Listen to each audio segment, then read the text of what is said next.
Les retombées pourraient être rapides et brutales. Les nouveaux droits de douane américains sur les automobiles pourraient coûter des milliards de dollars à la Corée du Sud, affectant les constructeurs automobiles, les fournisseurs et l'ensemble de l'économie.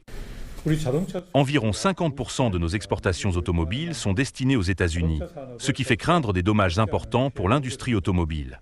Les difficultés seront particulièrement graves non seulement pour les fabricants de voitures finies, mais aussi pour les fournisseurs de pièces détachées.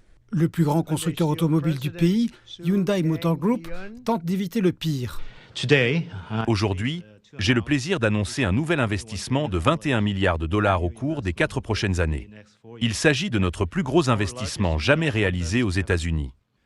Le gouvernement a promis de présenter ce mois-ci des mesures d'urgence pour répondre aux droits de douane américains sur l'automobile. Mais tant que Washington ne bougera pas sur ses plans, il semble que l'industrie automobile sud-coréenne soit promise à une refonte majeure. Hyundai espère que son dernier investissement atténuera l'impact des droits de douane. Mais General Motors Korea, déjà en difficulté après des années de pertes financières, pourrait se retrouver dans une situation encore plus délicate. Hyundai et Kia peuvent compenser l'impact des droits de douane en exportant vers d'autres marchés. Mais pour des entreprises comme GM Korea, qui exportent uniquement vers les États-Unis, les dommages seront beaucoup plus importants. Les experts de l'industrie, quant à eux, estiment que l'impact des droits de douane américains pourrait s'étendre bien au-delà des grands constructeurs automobiles.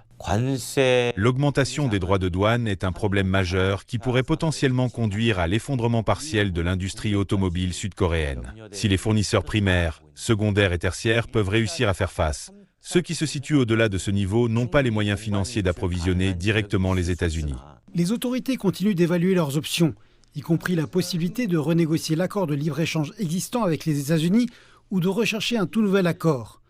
Mais avec autant en jeu, l'industrie automobile sud-coréenne se prépare à subir l'impact de l'incertitude qui plane sur la route à suivre.